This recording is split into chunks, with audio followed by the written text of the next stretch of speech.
तो आइए दोस्तों जानते हैं कि कर्ण, बर्बरीक, भीष्म और अर्जुन में सबसे शक्तिशाली कौन था। तो महाभारत में कर्ण, बर्बरीक, भीष्म और अर्जुन चारों महान योद्धा थे और उनकी अपनी विशेषताएं और शक्तियां थी। यह जानना कि इनमें से सबसे शक्तिशाली कौन था, यह पूरी तरह से उनके गुणों, कर्तव्यों और युद्ध कौशल पर निर्भर करता है। तो आइए दोस्तों जानते हैं इन चार शक्तियों के बारे में। कर्ण महाभारत के सबसे महान योद्धाओं में से एक थे। वह सूर्यपुत्र थे और कुंती के सबसे बड़े पुत्र थे। उनका जन्म एक दिव्य वरदान के कारण हुआ था और वह जन्म से ही कवच और कुंडल धारण किए हुए थे जो उन्हें अजय बनाते थे। कर्ण की शक्तियाँ। कर्ण ने परशुराम से अनेक दिव्य अस्त्रों की शिक्षा प्राप्त की थी। उनके पास ब्रह्मास्त्र, नागास्त्र और इंद्रास्त्र जैसे शक्तिशाली अस्त्र थे। कर्ण अपनी दानवीरता के लिए प्रसिद्ध थे। उन्होंने अपनी रक्षा के लिए आवश्यक कवच और कुंडल तक इंद्र को दान कर दिए थे।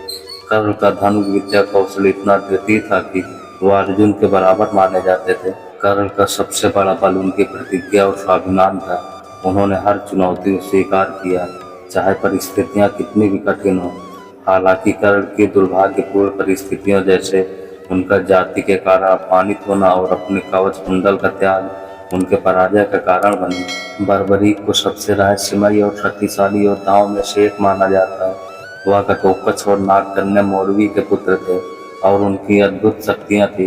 बर्बरीक की शक्तियाँ। बर्बरीक के पास केवल 3 बाण थे, लेकिन उनकी शक्ति इतनी थी कि वे 3 बाण पूरे युद्ध को समाप्त करने के लिए पर्याप्त। उनका धनुष दिव्य शक्तियों से संपन्न था, जिससे वे अजय हो जाते थे।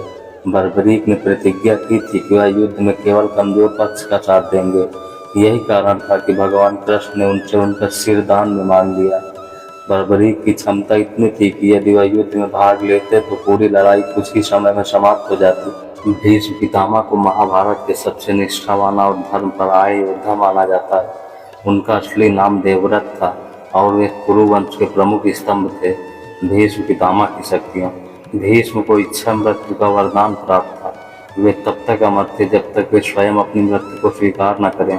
भीष्म एक महान धनुर्धर और गदाधारी योद्धा थे। उनकी युद्ध की रणनीतियाँ बेजोड़ थी।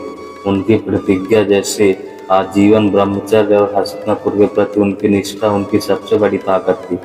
भीष्म को वेदों, उपनिषदों और शास्त्रों का पूर्ण ज्ञान था। उनके पास अनेक दिव्यास्त्र थे। भीष्म पितामह ने कौरव पक्ष का साथ दिया, लेकिन वे धर्म और न्याय की राह पर हमेशा अडिग रहे। अर्जुन महाभारत के नायक और पांडवों के तीसरे भाई थे। वे धनुर्विद्या में पारंगत थे और श्री कृष्ण के प्रिय मित्र थे। अर्जुन की शक्तियाँ। अर्जुन को अपने गुरु से धनुर्विद्या का अद्वितीय ज्ञान प्राप्त था। अर्जुन ने देवताओं से अनेक दिव्यास्त्र प्राप्त किए, जैसे ब्रह्मास्त्र, पशुपतास्त्र और गांडीव धनुष। अर्जुन को श्री कृष्ण का साथ मिला, जो उन्हें धर्म और न्याय का मार्ग दिखाते थे। भगवत गीता का उपदेश अर्जुन को ही दिया गया था। अर्जुन ने कुरुक्षेत्र के युद्ध में अपने साहस और कौशल से सभी को प्रभावित किया। अर्जुन ने अपने कौशल, धैर्य और श्री कृष्ण के मार्गदर्शन से कई महायोद्धाओं को पराजित किया। इन चारों में से सबसे शक्तिशाली कौन था, यह कहना कठिन है, क्योंकि उनकी शक्तियाँ और योग्यताएं भिन्न थी। कर्ण अपनी दानवीरता और अद्वितीय कौशल के लिए महान थे, लेकिन उनका दुर्भाग्य और श्री कृष्ण की रणनीतियों के कारण वह अर्जुन से हार गए। बर्बरीक। उनके पास इतनी शक्ति थी कि वह अकेले पूरे युद्ध को समाप्त कर सकते थे, लेकिन उनकी प्रतिज्ञा ने उन्हें युद्ध से बाहर कर दिया गया। भीष्म पितामह। उनके जैसा धर्मनिष्ठ और इच्छा मृत्यु का वरदान प्राप्त योद्धा दुर्लभ था, लेकिन उन्होंने अपने प्रण के कारण कौरव पक्ष का साथ दिया। अर्जुन। श्री कृष्ण के मार्गदर्शन में अर्जुन ने अपनी क्षमता का पूरा उपयोग किया और युद्ध में विजय प्राप्त की। शक्ति और सामर्थ्य की दृष्टि से बर्बरीक सबसे शक्तिशाली थे, लेकिन धर्म और कर्तव्य के आधार पर अर्जुन को सबसे अधिक सफलता मिली। कर्ण और भीष्म की अपने अपने दृष्टिकोण से अद्वितीय और महान थे। महाभारत हमें यह सिखाता है कि सच्ची शक्ति धर्म, कर्तव्य और निष्ठा में निहित होती है। तो दोस्तों, इन 4 योद्धाओं में सबसे शक्तिशाली योद्धा कौन है, तो इसमें कमेंट्स करके जरूर बताना।